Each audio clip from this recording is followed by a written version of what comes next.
but this is GragonMonkey's main. It might seem to be Kai instead of Lucy, so just kind of playing it safe, wanting to probably get a feel out for the matchup, possibly on win or loss. We'll see if there's a switch or not. Going right in, especially with Anji, you know, we kind of saw Char try to go in for the early spin for round start, but Dragon not really biting on that. There's the spin with the fish on Zach. Char getting the advantage finally. Ooh, nice with the low there. Overhead not respected. Oh, another spin coming out, but not choosing too much out of it, just blocking. Tries to go for the parry super, but does not necessarily get it. Okay, this time a little bit weird shenanigans off the whiff DP, but Char is still holding Dragon into the corner. Oh my god, please kill! No, without any meter. Ooh, that positive bonus is going to be so good for the meter. And holding on to that burst can at least get out of some pressure here. Oh, it chooses the YRC out of the pressure and then immediately RCs to hold up some more pressure against YRC himself. Oh my gosh, the double fade out. Absolutely good timing on the burst. No 60 on the Future Arc, so this should be a kill with the Wild Assault scaling, though it's going to be a little rough. Oh my god. Wow, okay. Oh, and another spin, trying to steal the round out, but unfortunately gets bonked on the head by that airborne stun edge. Char, unfortunately, kind of screwing up right at the end, being really frantic on trying to end the round as Dragon is getting 2 throws in a row right now. Yeah, and I mean, this is the ultimate, you know, counter to the spin. Just choosing to go for throw, but now we're seeing kind of recognition from Char trying to switch up the game plan a little bit. And it looks like they're really having a hard time of keeping Dragon in that disadvantage state. Another spin in neutral does beat out the Future Arc, and gonna reset the pressure. You better get the punish. Oh, no way! No! A just guard literally perfectly outside of the frame to act and gets the burst bait. Oh my gosh. Yeah, unfortunately, they were put in a really bad situation on when doing H pop that burst, especially since Dragon had that meter, that RC ready in the chamber. But yeah, the big issue right now I'm seeing from Char is just trying to keep their advantage state as stable as possible. Obviously, they can get a couple of few hits in, but it feels like they're being a little bit too respectful of Dragon's options on the defensive side. Yeah, and when you do that to someone like Kai, Kai can really get punished hard for messing up some stuff. But those DPs are like your gateway, especially if they're with really hard in front of you, to get in and do some really big damage. So possibly you might see Char, if that same mistake is made, take advantage of it. Ooh. RC that charge combo. Yup, charge punch for the corner carry. Unfortunately, gets thrown not even during the spin, which is very unfortunate on Char's side. Trying to find their way in, but Dragon just gonna play that simple zoning game and another throw.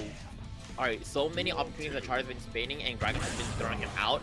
We need to start mixing up the ways that how we get in on neutral. Yeah, even just choosing to not do anything on spin is not as safe as an option, but this time we see the we see 2 really good counter hits there from Char, but not necessarily seeing a full combo conversion. Gets the very super, does break the wall, giving the advantage.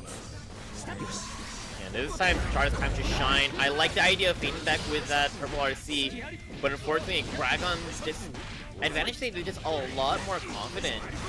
See him with another throw, trying to go for that meaty 6K, but just going to go for Fujin RC. I'm not sure how I feel about that. Please punish this. Okay. Oh, knocked out the air. Using Boja Arc to literally keep down 3 Boja Arcs in a row. Truly just trying to get into the head and understand what makes Char tick. Oh, but being able to close it out regardless. Yeah, another 2S starter that I'm seeing out of Roman Cancel. I'm not sure why Char is doing that route. That's the second time that they've dropped that combo. And especially with how low health Kai was at, I'm pretty sure they could have gone for a much more simple combo there. Yeah, possibly just choosing to stick to simplicity more than style and lock it out, you know, when the chance was there. And that's kind of something that, especially when you're in tournament, you want to try to lock in and hone on, is going for those kind of simple and clean executions and realizing when you can go for them instead of more complex ones. Yeah, for sure. But yeah, again, it's just all these weird spins at full screen that Char doesn't really get that much out of. Yeah, I'm gonna have to spend the burst right there, but looks like he's trying to fight back. Oh, good press on Dragon's side. Yeah, Gragon realizing to not have respect the butterfly right there and getting the wall for all the pressure into the corner. Good grab there in the spin using the RC, realizing the burst is not there to stop this kill. Yeah, very easy route. Again, Gragon is just calling out Char on so many spins. On like these round start situations, does call out a button press with that bar slash, but still trying to find something. Now here's something that I'm really curious about. I'm pretty sure after Nagiha, I think Anji should be able to extend with a 5K, and I'm surprised I have not seen Char be doing that.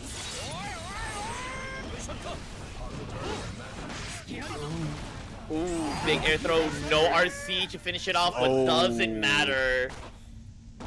Getting opened. It's always kind of the charge dust sometimes that just really catches some people off guard. But yeah, Gragon is making a really good run here against Char. Currently making it 3-0. So something kind of unique to the CFGC seeding is that both players are going to play all 5 matches, and based off of out of those 5 matches will depend on like their score in the seeding bracket. So, you know, 3-0 is not necessarily the best place to be, but at least having a chance at getting 2 more matches under the belt, at least, you know, gives a fighting chance for Char to stride towards. No game intended. Looks like right now Char's trying to find something unfortunately too far for the 2K2D, as Gragon gonna get a big corner carry combo. Should be enough to wall break. Yes, it is. Char gonna try to find something with that BRC startup. I like it. Okay. We need to calm down on, I believe that move is called. We need to just calm down on that, because Char has been trying to let that button rip so much, trying to play the preemptive game, but Gragon has just been standing there so many times. Yeah, it's not as great to throw out butterfly. Oh my gosh, and the DP stopping the setup. Honestly, having to expect more of this, but Char getting a really good grab in the corner here. Oh man, no, it can't keep going for the setup. It's not true. Yeah, Gragon definitely showing off that he really knows this matchup. Pressing on a second butterfly, and another grab is getting thrown. Doing the attempted parry. Okay, I like that. Doing the spin feint into that 2K2D. There we go. Yeah, and we need to see stuff more like that from Char. Just like being okay and settling for the more simple damage routes.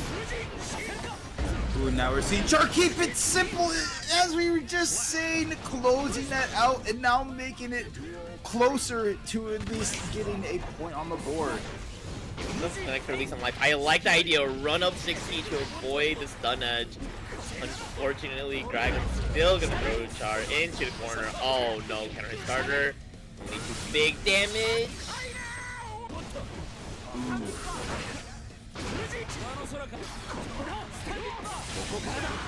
Alright, getting opened up. Ooh.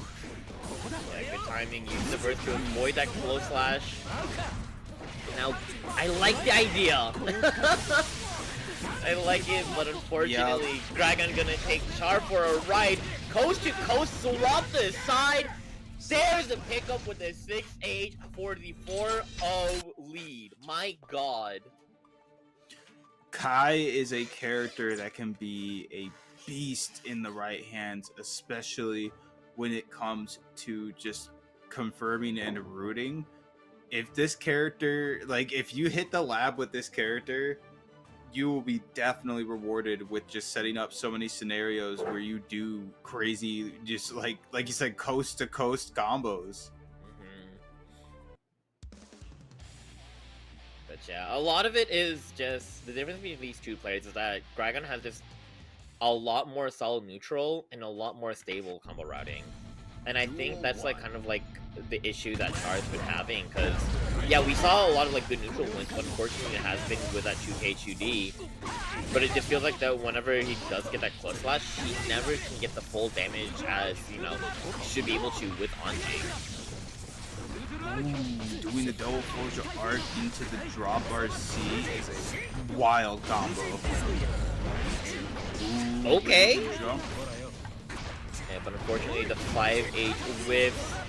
As Char does find the low pickup, tries to snipe the burst, unfortunately, but Gragon doesn't give to him another whiff parry super. We gotta calm down on those. Yeah, and every time that whips, that's a lot of just tension going away and having to build it all the way back up. Now we're just seeing Goga trying to backdash a lot, but unfortunately getting caught on the second backdash there. Does not need to worry about it. Getting a low to open up.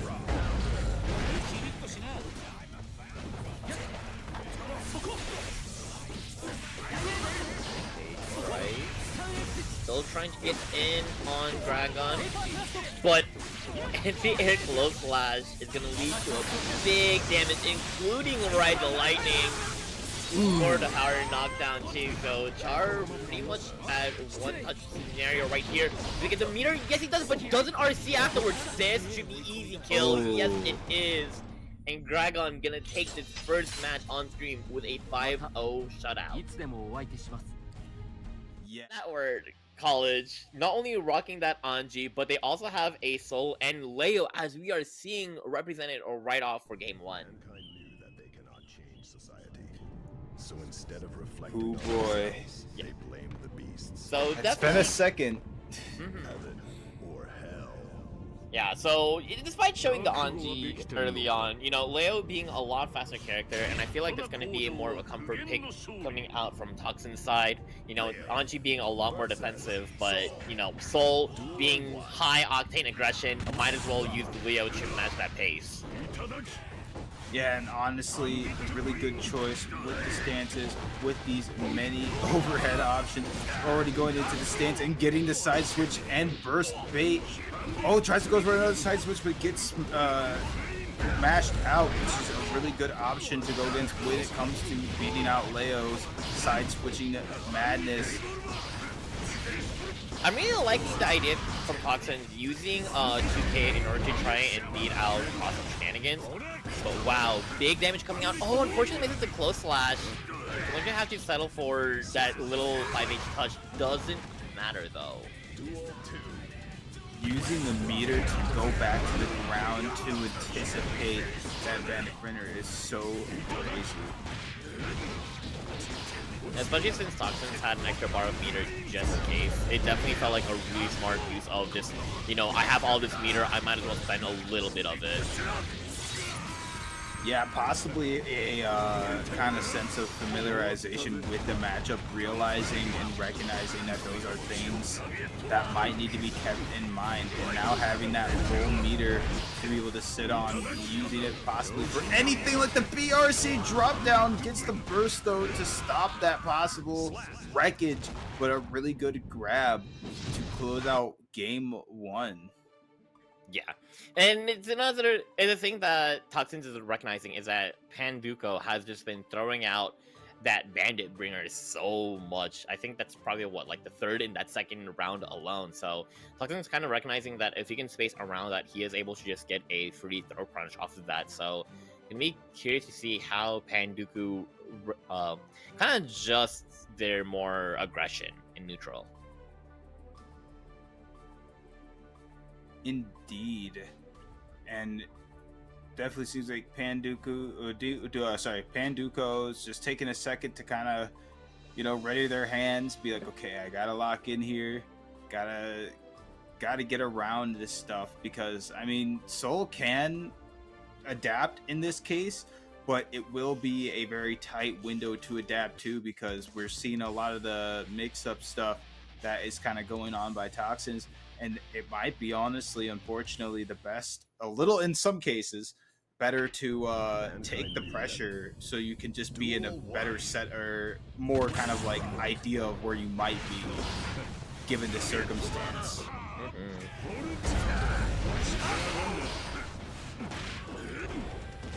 Ooh, yeah. Oh, an unfortunate whiff throw. Pandooko has going to hold all of this damage, including this heavy knockdown. So let's see if Toxanz is going to try and play left, right, high, low. Going to keep it simple, but eats a DP in response. These BRC drop downs are crazy. Yeah, I know. Like, that is Toxanz, like, just key identifier as a player. Big DP off of round start, too. Yeah, and such a unique use of the RC function to be able to get down to the ground faster for more just offense. Oh my gosh, and a block DP there with a burst to stop the punish.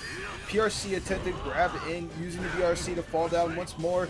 Man, you know, just kind of staying to the ground where Leo does kind of function best. Yeah, oh, we don't spend the RC to guarantee the kill. So Pandooko is going to take this chance, try and take as much damage as he can. Unfortunately, the Bandit Bringer, his favorite button, is also going to be his downfall as he falls right into that fireball. Yeah, that was probably either a potential misinput or, you know, thought, oh, I'll be able to get over it, but then, you know, just getting hit straight in the face with it. You know, just that slow kind of start to the projectile probably was the, you know, timing on that Bandit Bringer. Yeah, like the idea is there. I understand. You know, he's trying to use Bandit Bringer as a movement tool, but unfortunately, Toxanz is kind of being okay with it because you're so high up there, you can't even see your own character. So he just kind of knows that, like, if I see Soul winding up for that button, I'm just gonna hold back. I'm gonna space it around, and I'm either gonna get like a far slash or I'm gonna get a throw punish. And speaking of throw punishes, we are seeing these crazy air throws from Toxanz repeatedly, and another throw punish there for just waiting his turn. Bandit Bringer being punished once again. This time with that counter start, so you know, Pandooko is definitely trying to press to steal his turn back, but unfortunately not finding the answer, especially with a safe jump with the YRC. Or off of the YRC rather. Yeah, choosing a YRC as safe jump, not always the best option, especially in that you're not in the most advantageous frame circle. And the Bandit Bringer still coming out, despite we're seeing, you know, a lot of the counters to it, but it does work out in this case. So, Toxanz is just kind of recognizing that, you know, I can get away with wake up DP so many times. You know, Pandooko has been trying to restart his offense, but not really respecting that as an option. Oh my god. Alright, first get off. I'm gonna say the RC was right there to burst the bait. Okay, good defense, but misses the close slash. Oh, I wonder if Toxanz is trying to go for a burst bait there himself. Oh, but does not necessarily need it. Getting a projectile and being able to close it out with the slash. Yeah, it's definitely another issue of it feels like Pandooko just kind of not being terribly comfortable on advantage state. A lot of their routing has just been kind of a lot of like the short stuff, you know. We're seeing him end a lot of combos with that Fafnir instead of trying to, you know, see if he can save an extra bar of meter to try and use either like Bandit Revolver or either going for like a 2H into that Bandit Bringer. But we'll see if he can try and adjust his combo routing a little bit, as well as this, you know, having that more stable neutral game, but not with the 6H round start. Ooh. And definitely blocking it gave almost a really good round start combo there, Toxanz. Oh, yeah. The recognition of the burst pattern. Ooh, but a drop giving pandooko the chance. Yeah, I'm surprised. Another RC attempt. Oh, good mash on the cross turn. Doesn't matter right now. Yep, just a bunch of reset shenanigans into the overhead. Ooh, really good low. Now flowing all the way to the corner here. Ooh, but gets DP'd out. We can see Toxanz consistently get these DPs while pandooko does not.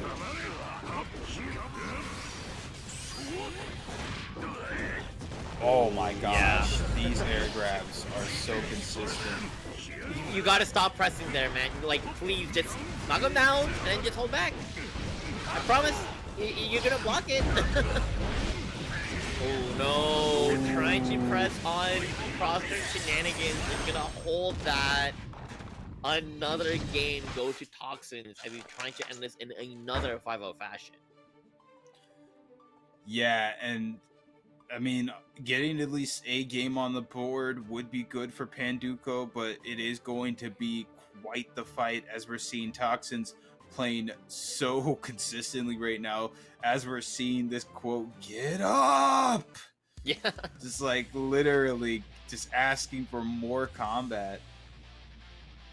Like, the biggest thing that I really want to see from pandooko is just hold off on mashing on Toxanz Wake Up. I don't think he's blocked a single DP from Toxanz. Yeah, it's been really bad in the corner pressure, and man, these burst windows consistently being recognized, and this time Toxanz not dropping the combo after getting the burst bait. Man, this is a really great start for Toxanz, but a really bad start for pandooko. Yeah, and now he is too scared to press as Toxanz gets, I believe, our first perfect of the night. Ooh, with this time not getting a perfect, indeed getting even. Oh no, pandooko not getting the consistent combo to get the wall there. Yeah, it definitely looked like after the 5H he tried to bait out a burst. Oh no!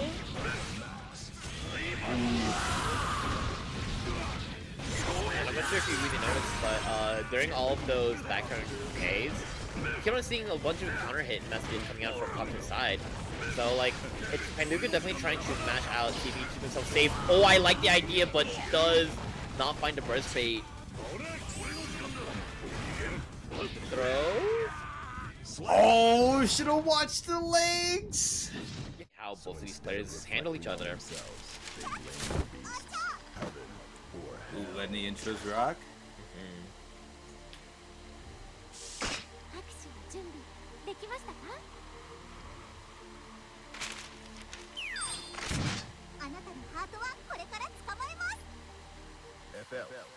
Versus Bridget. Honestly, I was expecting them to have an interaction. I'm kind of sad that was not like a thing when Elphelt came out. Or rather, when Bridget came out. Sorry.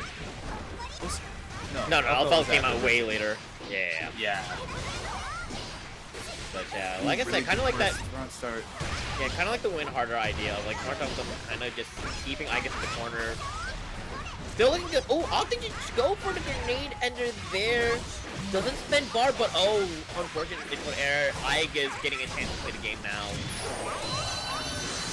Oh, trying to go for the reversal. Oh, but choosing the PRC out of it and does get the overhead from so far away. What a crazy opener. Yeah, 6H after a block super is kind of a crazy option, but you know what? Not gonna complain about that. Okay, so here's something that I'm not sure if Aegis knows. After 2H, there is a gap where you can't just kind of see through it, so I wonder if Aegis will figure that out sooner or later in the match. Yeah, really just kind of whack a Rekka. That's not very true if you don't respect it. There are some just wacky things you can do against Elphelt, but you do have to just be careful not to take what she does for granted, or else you get possible moments like this. Yeah, and Aegis being a little bit over-eager on trying to take the round as Smartdumdum does end the game with that wake-up super. Just Elphelt screaming. Look, she got it. She said, "Oh, you want to press? I got you." So Epic win, right? So yeah, one of the things that I noticed coming up from Smartdumdum is that they're actually using 2H at range into Rekka, and that is actually a 6p gap. So if Aegis is able to figure that out in this matchup, that's going to be a huge momentum change going for them. Duel 1. Yeah, a lot of pressure being lost for Elphelt if that is recognized. But we're gonna have to see if that recognition comes soon. Ooh. Trying to throw out some shots there, but unfortunately being too mobile, Aegis is able to dodge past them and even using the yo-yo super to get even more damage as well as advantage. Choosing to go for the safe jump and getting a full setup in the corner. And they even have meter on hand, making 2 bars to ensure that the round is going to be theirs. Very clean play there from Aegis. Yeah. Yeah, complete momentum shift. Just completely adjusting the way that they play the game now. Oh, big first bait! Wow. Yeah. Oh, not the 6-8 counter hit, unfortunately. Smartdumdum falls out of the corner. Like it's getting... Doesn't really matter! Doesn't even need a super to finish it off. 1 apiece now. No more 5-0s. Yeah, this might be that tug of war that I was asking for, seeing these players capless Rekka with even Smartdumdum just self-snitching, bro. I can't. Is Aegis gonna read that and know? Time for a bath? Uh-oh. And trying to get washed. Trying to wash them up, but, you know... Yeah, who's getting washed? Who's getting cleaned? Like, right now, if this Smartdumdum needs to just completely reevaluate how are they going to be moving neutral, how are they going to be pressing. And I guess with the Cyberpunk outfit swap, okay, I see you.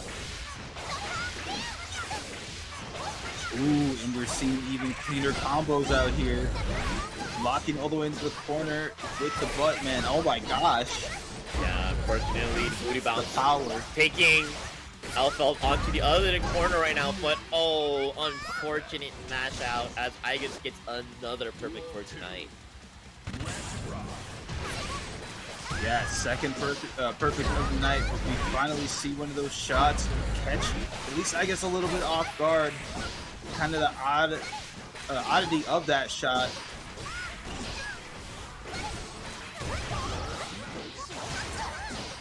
Even this shot, unfortunately not getting the homing that they want to see. But okay, they're finally out, trying to see if they can snipe first out, but good press coming out from Aegis. Not quite enough for the wall stick yet. Ooh, dropping down from the yo-yo to continue to pressure with the low. Very good work there from Aegis. We're seeing kind of a sudden download, you know, like a very stark difference to the first round. Yeah, again, a lot of Aegis has been moving super proactively in this set now. Like once they finally figure out that Smartdumdum kind of can't play the air game as cleanly or as well, now they're able to pivot a lot well. So again, one more win for them does get that guaranteed victory. Ooh, really good burst. That attempted air punish. Ooh, not getting the wall. Oh, does clip Aegis with the JD though. So unfortunately, Baiken's not catching her in the air. Oh, Oshi mashing. Not gonna hit. Yeah. Yeah, her leg was out, but gonna eat this DP on wake up. Oh, you better kill right now.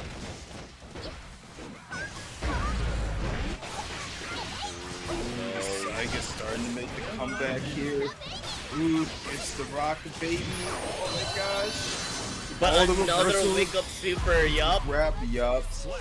Yeah, I guess unfortunately not able to PRC out of there. So Smartdumdum finally stopping the bleeding a little bit.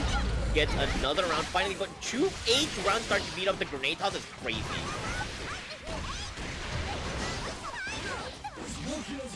Oh man. No. Oh, another grab. We're gonna potentially see a third one. Oh no, we see a backup and intended for the with the slash. Oh, Might does not even need to worry about it getting the wall break. Not necessarily having the advantage. Oh, and not having the advantage. That's works. not gonna connect. That's too far away. That'll work. Yep, got that in Charlotte. We see no grenade needed. Gonna eat that 6P either way. Aegis trying to get that guaranteed win. Yeah, Aegis is definitely not necessarily infallible, but it is, you know, a really good lock-in period. There it goes. Good technical game right now, but another DP. Aegis is kind of knowing it's part on the wheel. Press on their wake up. 6H doesn't cover that much distance now. Come on now. It flies across the screen. Oh yeah, this could be oh no, the wall break actually messing up that kill for Aegis. But doesn't matter, the yo-yo toss gonna meet Elphelt in the air, giving Aegis the 3-1 victory. An unfortunate but choice to try to approach in the air there. We've been seeing Aegis consistently hitting a lot of these air-to-airs and just not letting up in it. So Smartdumdum does have to kind of take a second to start to reconfigure a little the aerial approach, what buttons they're pressing in the air and how they're pressing it, and we're gonna have to see if that kind of works out. Yeah, I think one of the worst part is they're kind of playing at like full range of that fully spaced 5H range. I feel like that's where they're kind of like a little bit confused on what to do. Yeah, because at that range, like you don't get grenade pop out of it. Like you're better off just doing the Bridal Express there. Ooh. Yeah, again, like just go for Bridal there. Get your damage, get your knockdown, get your corner carry. But you know, still looking good in the health department. Might not be looking so good now as Aegis trying to turn up real quick. Oh, what a crazy yeah. If this is a full carry to the corner, this is going to be so much damage. Yeah. Oh, and it is dead. Enough for the kill. I swear some of these combos have not been killing, and some of these combos have been killing. You know, I'm not trying to call heads or tails. There you go. That's what I said. Just, you know, even if you're gonna do 5HH, you do get that guaranteed Bridal Express. Oh, but Aegis is pressing with that close flash. There you go, respect the 6H. Hold on to this real quick, but oh no.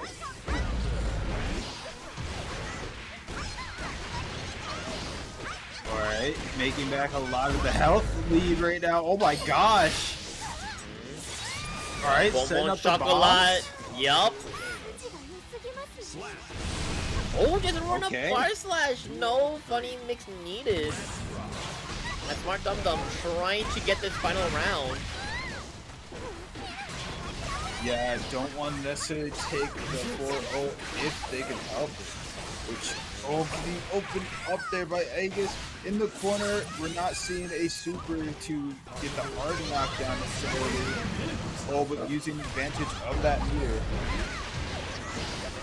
Oh, that was definitely one hell of an interaction. YRC to get out of there. But I think you're pressing 5K? No, you're not. You're holding down back and pop that person right away. I understand.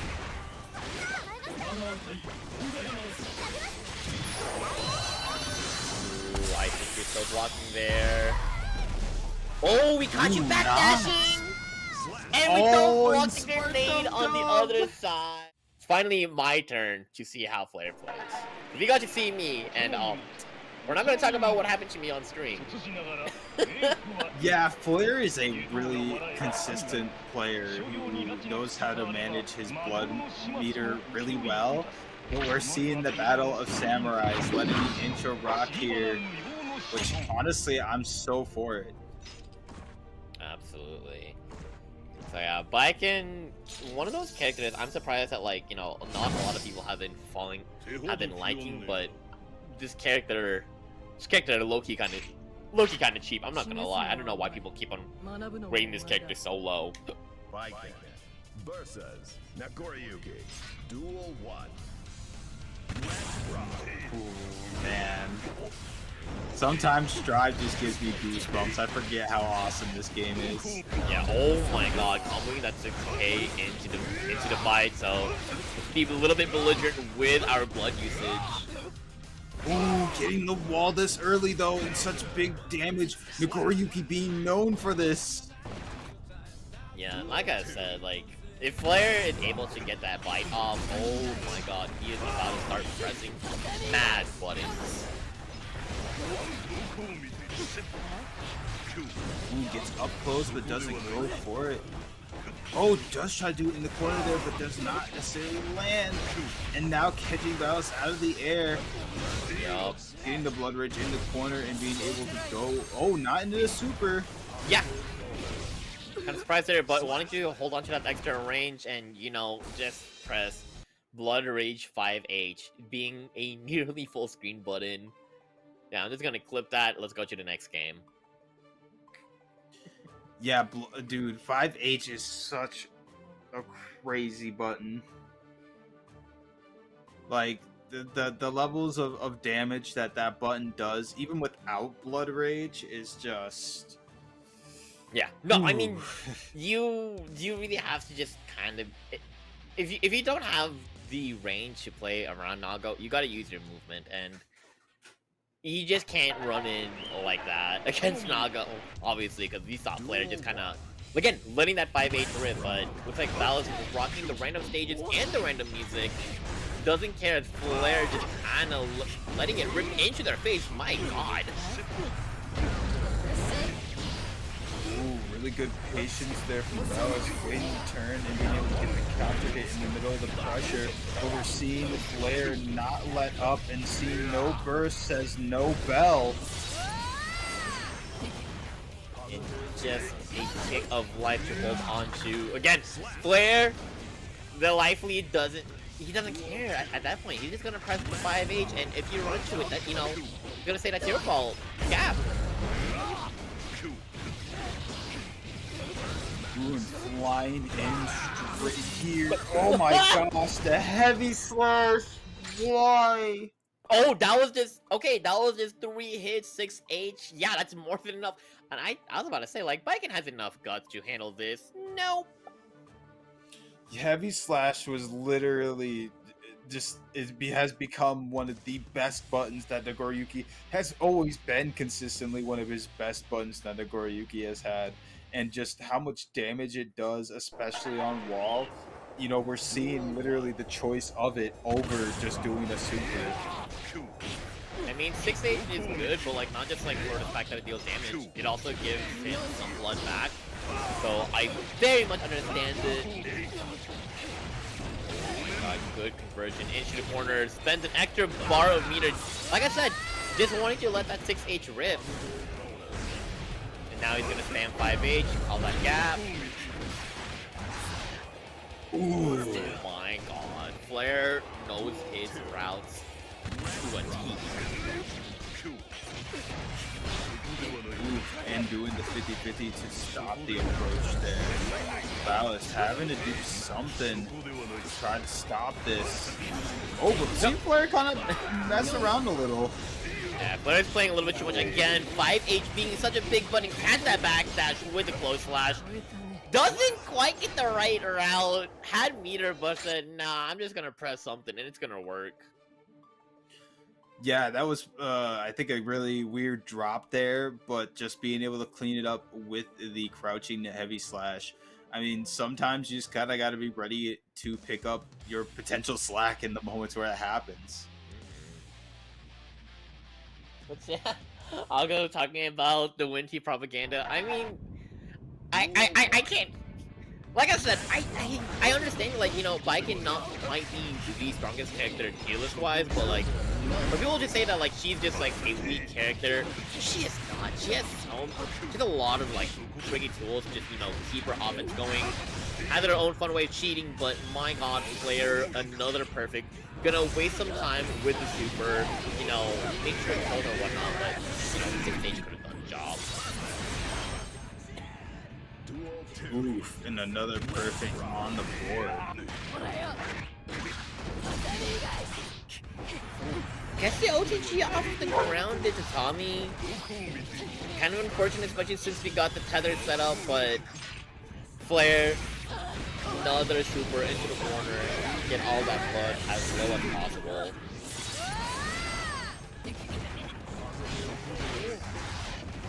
Oh, Flare getting the fake out with Shadow, but getting grabbed instead. Oh, is the super gonna land here? Yeah. Yes. Flare now 4-0. Yeah, no, it's kind of unfortunate on Ballast's side because it's their first time that, you know, keeping advantage while Flare had that meter, so very much a big 50-50 on if Flare was going to let it rip, and unfortunately Ballast landed on Tails there.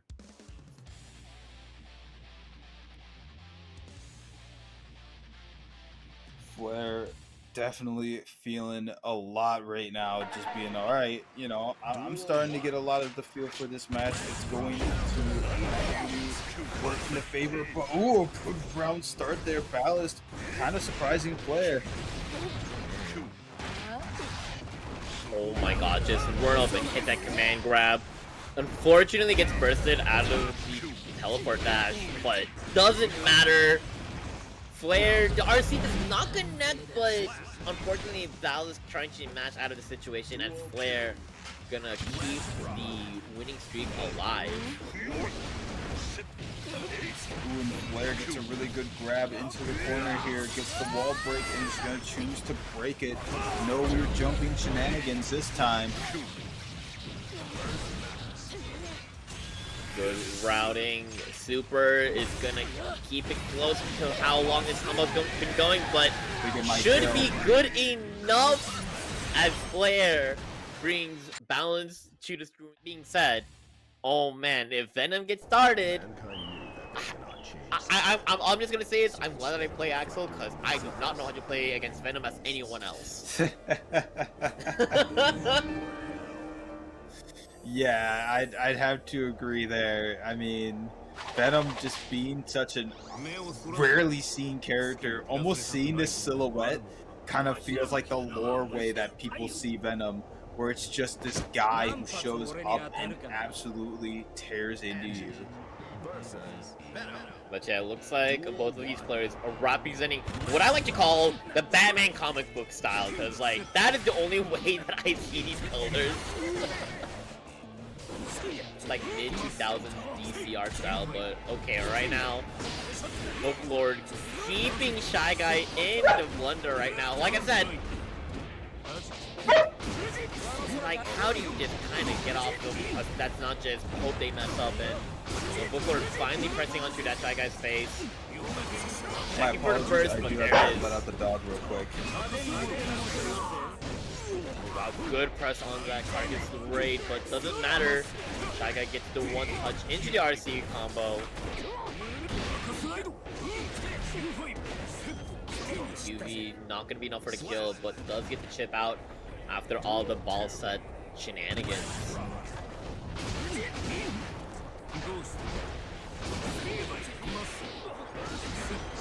Nice pickup off JP. Does get the cross up too with the ball assist. Unfortunately, Booklord getting in with the counter hit starter though. Spends the meter just to guarantee this wall break, except Ko is being weird right now.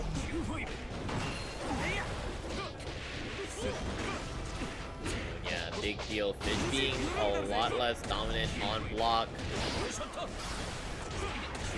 Shy Guy trying to put him back into the corner and keep him there. Uh-oh. Spence meter doesn't get the corner steal though, but does get the Dark Angel. Gonna get the assist from RoboKai to take game number 1.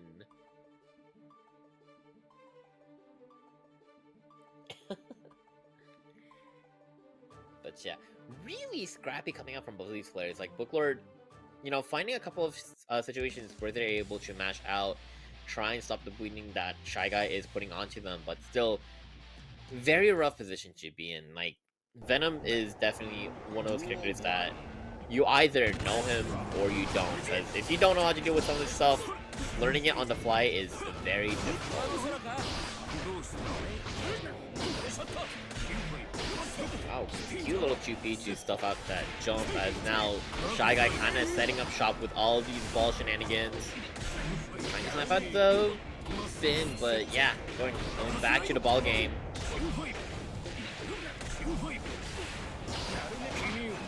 And really like, ooh, goes for the command grab, okay. Holding to all of his meter. Towards Dark Angel, doesn't need it, just a simple RC combo into the wall. There we go, another round coming up for that Shy Guy. Alright, down into the corner, but what a mash out. Yeah. But, ooh, okay, see a point.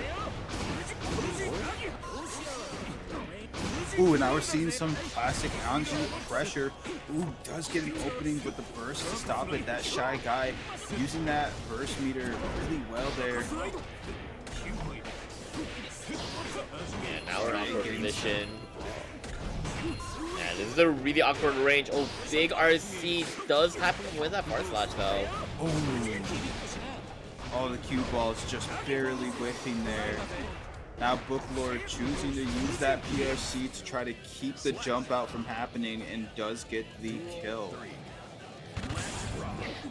Yeah, this is very draining coming up from Booklord's side again.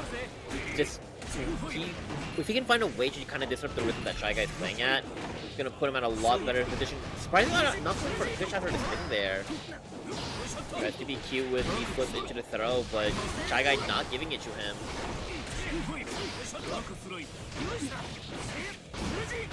Alright, we're seeing the attempted setups here from that Shy Guy. Unfortunately, not necessarily let him get it in the parry super landing, and that is going to be wall, so really good advantage here. Booklord just running up and attempts to grab, but gets teched. And once again, just getting the parry super. Do it again. If it ain't broke, don't fix it. Absolutely. So giving ourselves another game, one apiece right now. It seems like Booklord still, you know, finding the ways to disrupt that tempo that Shy Guy's playing at. But again, it still feels very awkward on his side because, again, very weird character to fight against in general. Anji being a much more, you know, scrappy player, doesn't really have a bunch of projectiles to kind of, you know, dissuade Venom from setting up shop with all the ball sets, so... Yeah, very we are curious. seeing spin stopping a lot of these cue balls from landing, so it does at least give Booklord a little bit of a way in, but we're seeing some of the really cool Venom insanity. I guess it's a little bit thankful for Booklord's side. You know, a lot of like the command grab combos are like heavily scaled, but still doesn't change the fact that that's something else that we have to worry about. You know, successfully blocking another parry super being hella red on Booklord's side. We were seeing that Shy Guy, you know, pausing for a second, expecting it, but then, you know, thinking, okay, I should be safe now. Oh no! Yeah! Doesn't matter because it's still a lot of damage. Yes. Holding against JD is so scary because, you know, you have to figure out if you want to spend a little bit of meter for the FD to get him away from you further, but still, Shy Guy putting a lot of pressure back into Booklord's face. Man, and we're seeing such really good pokes here from that Shy Guy and such good patience to do more pressure. Oh, but a really good low to open up there on Booklord. Oh, but Booklord not be able to break the wall! Yeah, definitely being at an awkward height, especially ending with that high JD. So Shy Guy gonna take this, see if we can finish it right now, but good spin into that fish. Alright. Setting up the cue ball, wants to try to keep the pressure going, is expecting the burst, but does not get the FD burst base we've seen. Yeah, going super late into that burst, but Venom might be high enough to avoid. No, still falls in line, but doesn't matter. Anji posing way too long, so Shy Guy is gonna get that punish counter. and put himself in a 2-1 position. Yeah, and honestly, that was just unfortunate timing, being in the air there and being able to block the last little bit of the duration of that attack. You know, it would have been such a good catch if there was a grounded option chosen by the Shy Guy there, but, you know, jump being the option chosen, it's not the call.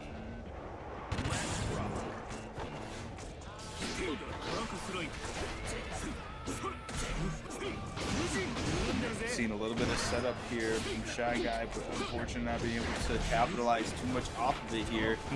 Booklord now not really seeing as many spins as we were seeing before, you know, recognizing, okay, the Shy Guy's starting to realize these are moments where you can press, all but not necessarily being able to be as lucky as we saw last round. Yeah, catching Venom all the way down with that super. Good burst coming out from Booklord's side. No 6P on the jump in. Oh, Shy Guy not quite finding touch. Booklord keeping his defensive back on. Oh, good catch on the backdash with that Fujin. Yeah, and Booklord is certainly looking to make it a 2-2, as we're seeing a lot of this continual spins into the Fujin, or yeah, many Fujin kind of pressures. Oh, but getting the 8-ball set up into the corner. Big grab, bring up Shy Guy setting up shop, and the Dark Angel on top of him, so he's really gotta hold all of this stuff now. Oh, what an anti-air. TV for the double ball setup. Oh my god, a little bit too slow. Ooh, just having to jump back there. Yeah, set up another. Using that QV to give himself a little bit more space on top of an extra ball set. Unfortunately, Booklord falling into that as another counter hit starter gets Shy Guy his offense started. And once more being in the same space, having all three of the balls set up. Oh, but not being able to continue setting up, as we see in the attempt there, getting a back throw into the corner, being in a bit of more advantageous spot. Oh my gosh. Yeah, Dark Angel being such an awkward position, but unfortunately getting caught with that JD, as Shy Guy giving himself 3-1 victory. Yeah, and this is still the chance for Booklord to at least get one match on the board to be able to go 2-3, which, you know, better, more elo, better than none. But we do see the character switch from Booklord going to now Goldlewis, which this is going to be very interesting. Yeah, I'm not sure how much I like this idea. I mean, I guess for the sake of, you know, experimenting, you know, might as well. Again, you got 5 games to work with. You might as well use all of them. And we're seeing kind of how some of this matchup is already kind of thought to possibly go down, which a lot of this far range and keep out game at the start here, but the moment that Booklord does close the gap, it does seem to kind of even out a little bit, but it just takes closing that gap. Yeah. Again, it's another situation of just kind of win harder, which Goldlewis is very much textbook archetype, you know, needs to get in to get his gameplay started, and good luck getting out of Goldlewis shenanigans, like right here. Ooh. Yup. And keeping it going. Patience. Ooh. Yeah, unfortunately not getting the punish on the command grab with Shy Guy finally getting his game back unstarted. Gets the wall break, does get the hard knockdown on top of it, and now Shy Guy can just stay back or go in. Okay. I respect Skyfish a little bit, but now gets to play the zoning game. Oh yeah, down with the system. Bring him in. Trying to find that one touch to get it started, but yeah, ball was. You know, this is going to be a choice to hopefully not. Oh, that's a really cool skin. Okay. Yeah, we got that PS4. We got the PS4 loading in, coming out from Zoom, but again, gonna be really weird as, you know, both of these characters kind of like starting the game a little bit more zoning focused, but once they get their win condition, oh man, they just get to have fun and go in. This is what I use to catch fish. Yup. Oh, Said Ice Augodyne. Pop does get the kill. So, okay, that was just first round. I thought that was second round. But yeah, so a lot of it is just kind of getting in on the fire. I have to be very specific with the fire dagger coming up from Dizzy. Especially with Bedman's mobility, a little bit weird. Does have that air fireball, but still doesn't really matter. Oh, interesting burst point. Yeah, a good bit of the damage there in the combo was out. Oh, but we are seeing Zoom for two stuck in the corner here. Unfortunately, Augodyne is able to swipe out, setting up fish and the fire dagger. This is just a horrible position to be in right now.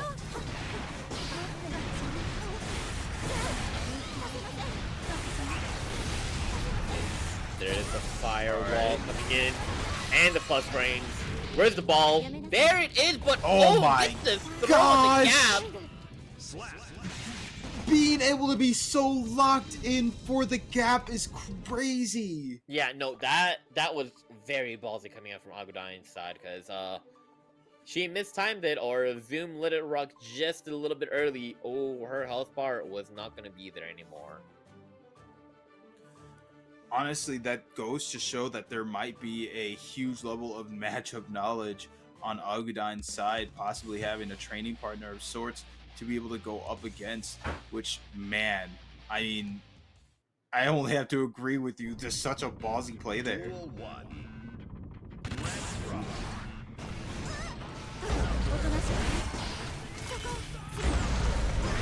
With the ice shield, but does fall into that JS. Okay, burst for burst. There we go. Okay. A little bit weird of a So combo the drop ice there, but... roll. Yep. Oh my god, JD, why the hell not? Unfortunately, didn't know some of the anti-dizzy routing as Augodyne puts him back into the corner. Hold this, sets up the wings. You're crazy. I mean, hey, it almost worked out. Unfortunately, the pressure gets thrown out, and we have meter to get this kill. Yes, it does.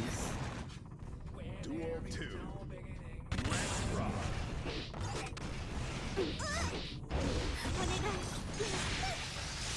Every person just is rocking the circle on their stage OST. Okay, Ice Pop into the kill for does it once again into the super. Ooh, Being put into an awkward position right now. Opting to go in, hold on to the burst, understandable. Righty. yup. Throwing Weird out the OTG. head, but jumps right over Augodyne. Now going for a full conversion, gets the freeze. Not enough to necessarily kill, but Zoom2K sitting so close to health, and the oh my gosh. Yeah, Wild ending with assault. the Wild Assault is a little bit interesting, but you know what? We're starting off with their own Wild Assault into the big Car Crush. There we go. Now Zoom is playing their game, but unfortunately Augodyne recognizing his spot where they can kind of bash into their face. Get on them. Ooh, set up wings, not second time trying to set up wings there and not getting it. Yeah, I kind of like, you know, Zoom just being like, yeah, YRC, I'm just gonna not even let you have it. I can't set it up, but yeah, big air scrap right now. They did build that extra bar of meter. Doesn't quite get the kill confirmed though. Oh, and Augodyne keeping so cool despite being at the lower health. Ooh, but not being able to hold the pressure all the way down. Giving Zoom a point on the board, making it 1-1. Yeah, and very scrappy back and forth right there. But, you know, like I said, it's a little bit weird, you know, kind of seeing both of them just trying to run in at each other, trying to just kind of finish off the rounds with the JP. Kind of showing off like the idea of like, you know, they're very, you know, desperate to try and get that game-winning kill as soon as possible. Honestly, you do kind of want to do that against either, you know, one another. You want to either try to run in, get the kill as quickly as possible, and not let the other one set up, or perish. Yeah. Is this of all the characters you think to, you know, just try and kind of jump in, just like mash JP, you know? Both of these characters not on that list. And we might be seeing a character switch from Augodyne here. Potentially going from Dizzy. Yeah, to that Unica in the back pocket. But, I mean, I feel like their Dizzy isn't that terrible. Oh, also backing out. This is... Ooh, just being like, okay, are you there?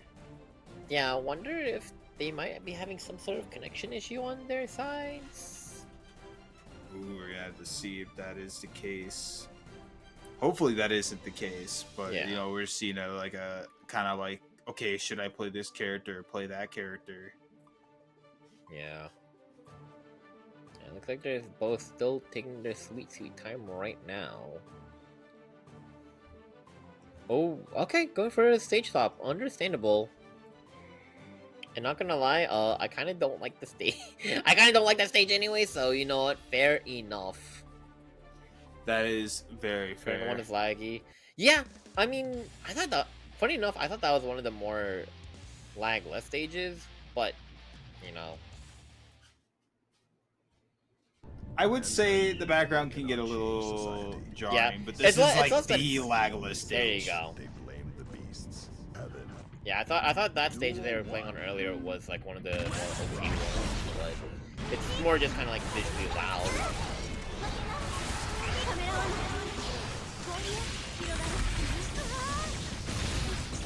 Yeah, this, you know, moving a lot cleaner, a lot more confident.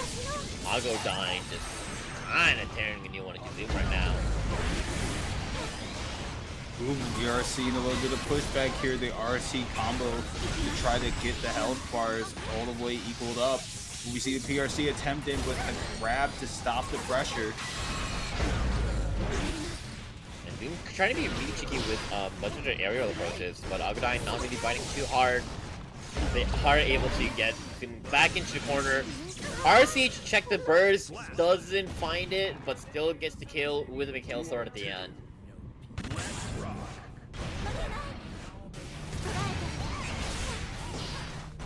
Ooh.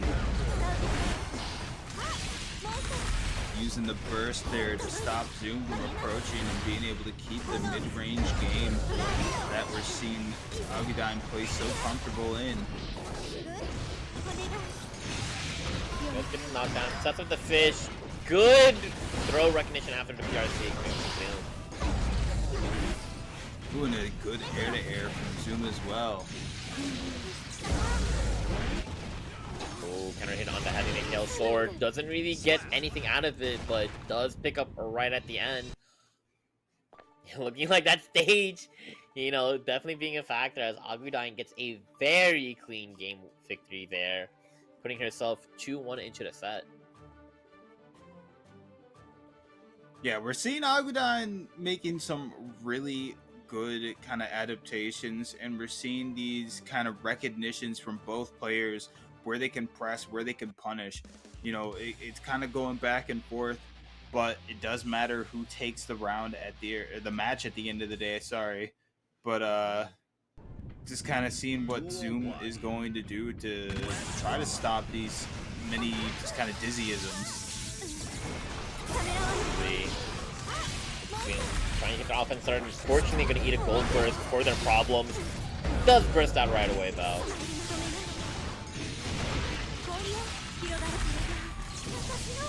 Ideal into the heavy Mikhail sword.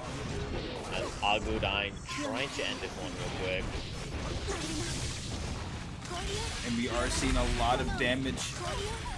Alright. Just having to hold this full screen pressure here. Yeah, and this is where Bedman struggle super hard is just kind of the movement game, as especially with ice field setup, their mobility is made even worse.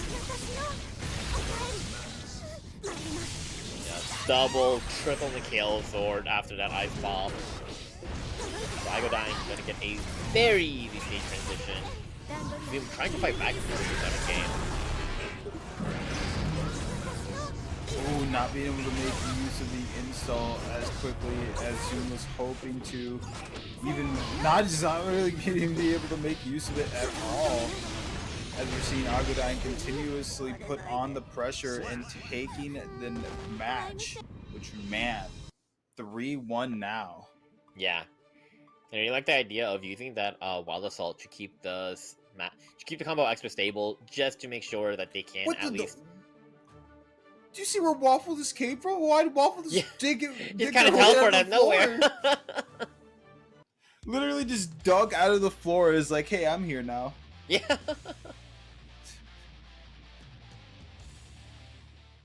But anyways, it was just kind of like I didn't really like that Wild Assault right then. You know, making sure that even if that hit wasn't the killer or the wall stick, you know, giving them one more touch on the combo just to keep it solidified. But yeah, you can see right now, Zoom's struggling to move forward because of that ice field. Set up another one, but gonna burst just to get rid of it. Ooh. Starting to get that install set up and being close enough to make full use of it this time. Trying to hit all of it, but get caught with that overhead. Now with all these plus frames. Where's the ball? There it is. But wow! Finding the gap and throwing Zoom out of it. And being able to RC that combo, setting up the Winds of Rebellion and the wall. And oh my gosh, and the throw. Yeah, right? Duel 2. These are such clean throws right now.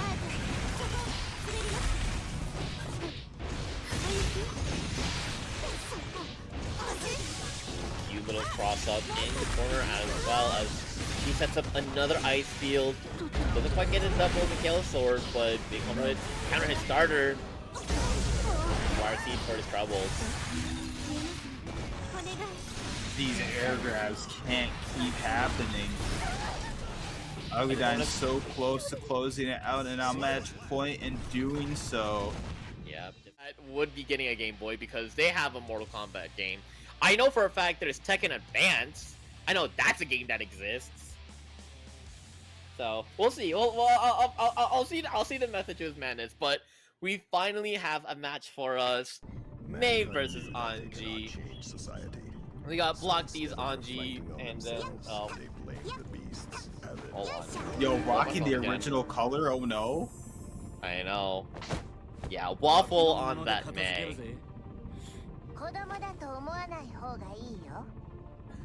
Mei versus Anji. She is the child.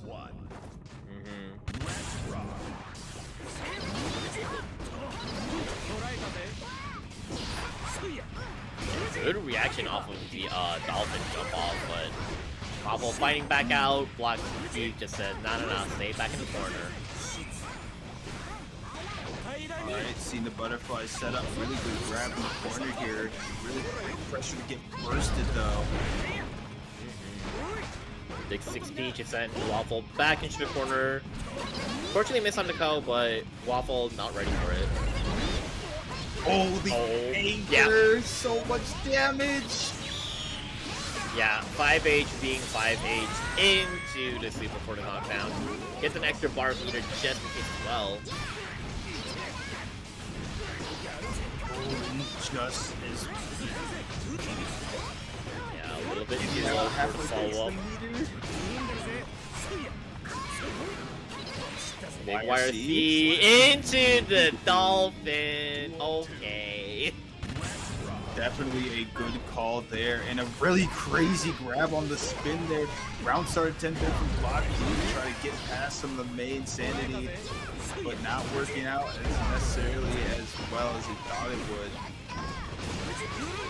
Big anchor, I'm gonna use it, but not that big as Blocky gonna be able to get that whiff punish. does get the wall break as well with the super, so trying to get as much damage, get back into the game, but still gonna be scary. Waffle has a bar as well as burst on the pocket. Are gonna see the super come out, not necessarily a burst. Ooh, we did see block toe for the burst, maybe possibly. Yeah, definitely trying to snipe out the bursts because see if Waffle really wants to end the round as quickly as possible. I like the idea with the patience off the PRC. No punish off of Ko, but doesn't have charge, doesn't need it as we get the OTG. What a really, very tight connection there.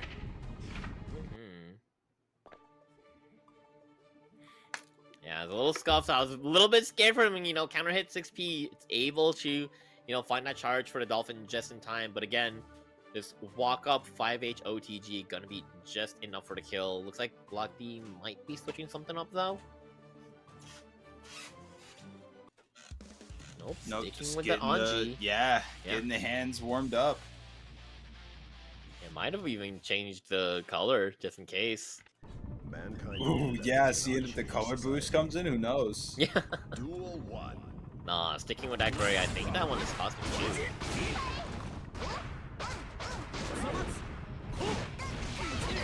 But I mean, kind of one thing definitely... I wish I've seen with the Tekken crew is if like people would have power-ups like mid-set, like switch their costume in the middle of the match.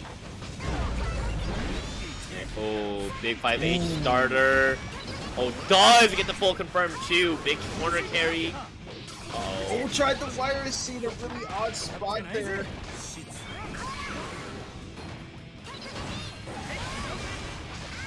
Gets the spin, beat out Dolphin. Oh, misses the close slash pickup.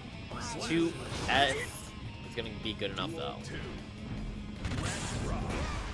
Block D, a very consistent, solid Anji. I mean, you know, played a lot last season and is now playing in this season too, so really cool to see him back.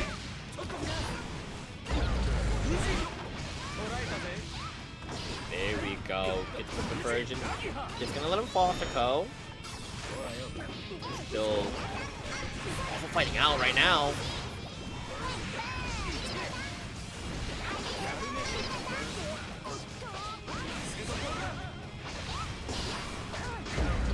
Trying to see if he can snipe out that burst. Still looking for it. Waffle knows it.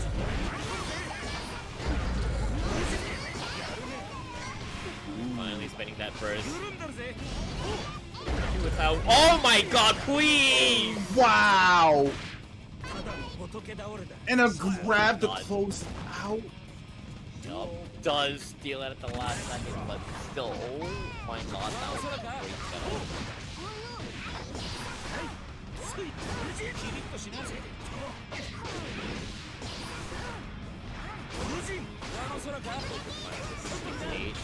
Upper position.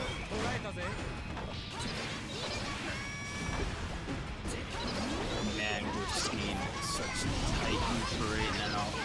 Oh, and they're getting opened up by the dust. This is lead to a full combo.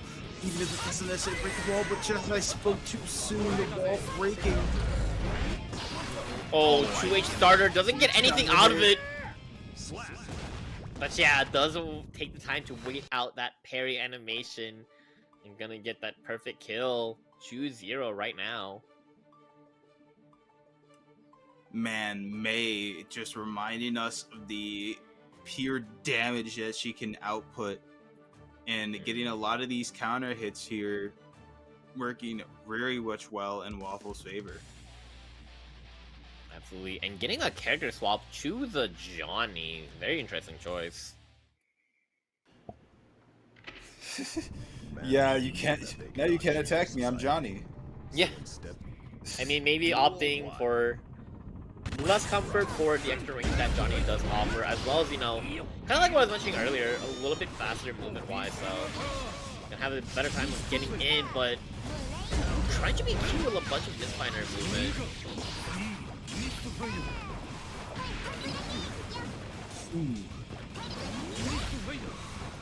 I definitely think that having a little bit of range there is working out well for Block. going all the way to the wall, not necessarily getting the wall with it. Yeah, but big whiff throw. Waffle taking black block all the way to the other side of the stage. Ooh.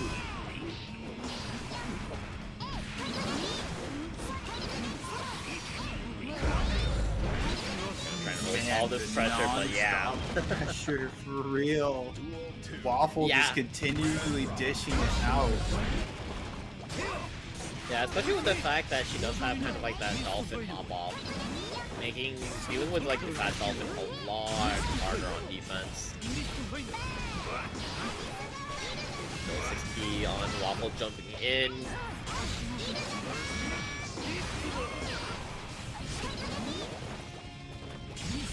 Another 68 attempt not gone for coming up from block B.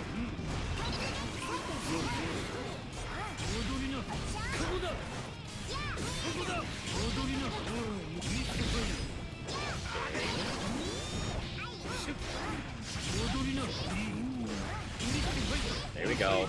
Now it's Johnny gaming right now.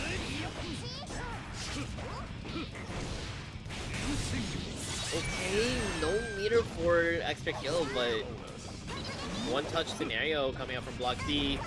Again, no, not even thinking about going for like an anti-air, but just the horizontal misfiner gonna be good enough to stuff out this dolphin approach.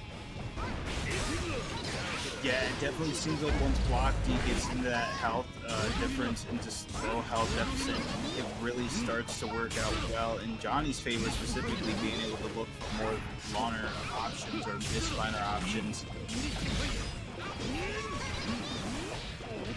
We are seeing block D not being able to get a lot of the pressure here due to Waffle just kind of walking out of hard range. Lucky, again, trying to snipe out the burst on Waffle's side.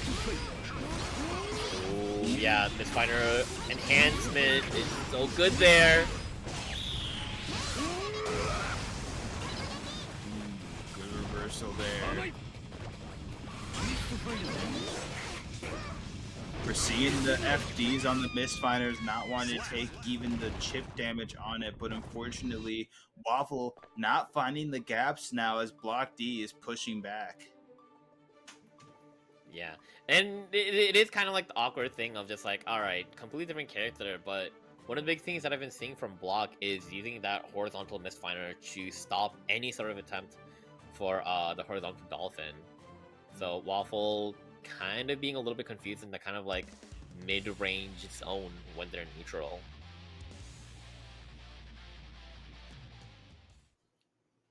Yeah, we have to possibly see a bit of a switch up here from Waffle. You know, see if he's just collecting data. Slick in the chat, just out here gassing up Waffle right now. We're gonna have to see if that's what Waffle is doing. Yeah, it looks like Block's combos are starting to become a lot cleaner as the time has been going on. Unable to get a misfiner at the last second, but still, Waffle into the corner, check the burst. No, honestly, if I'm Block, I think you just gotta start finishing your combos now. Because he's been trying to steal the burst every single time, and Waffle's not really doing anything there. Yeah, when you're looking for burst and not choosing to just do a lot of the damage, you're wasting a lot of the opportunities to stop the potential comebacks that we're seeing here from Waffle. Playing a little bit more, as you know, the chat's saying, a little more downloaded, starting to lock in for some of these things, mashing out of things. Like, it's just, we're starting to see a little bit of the dream here. Absolutely. And especially since like you're seeing Waffle do a lot of dolphin hops, and Block hasn't even really tried attempting either like a preemptive high misfiner or even going for 6B, which I'm very shocked at. The flex shield working well there to stop the pressure. Ooh, but the wall breaking regardless. Not having the meter to make it a hard knockdown. Just stuffing out that misfiner dash into the JH is gonna give Waffle that guaranteed victory. Now let's see if he can end out with a 4-1 victory. Yeah, and especially this being the last seeding week, you know, 4-1 is going to do so well for Elo. And like I said, you know, after this, once, you know, it's going to be a little bit more stabilized, we are going to have a better sight of who is going to be in what bracket, and another character coming out from block. Yeah, I mean, again, just try and find the character. You have so many games to work with. This is the time to experiment, and I don't blame him. Reflecting on themselves, Duel 1. Oh no, Claire. Hello, girl.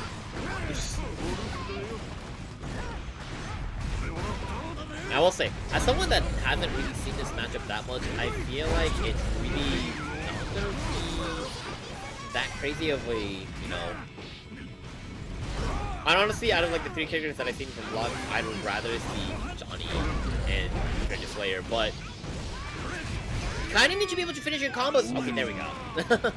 Yeah, and I mean, honestly, Slayer is the kind of character that I think really does kind of fit Block well, looking for more counter hits and getting only small hits to, you know, look for burst attempts or even just kind of getting small little drops. But luckily, Slayer having big damage on all of his hits, being able to capitalize off of it way more than Johnny can.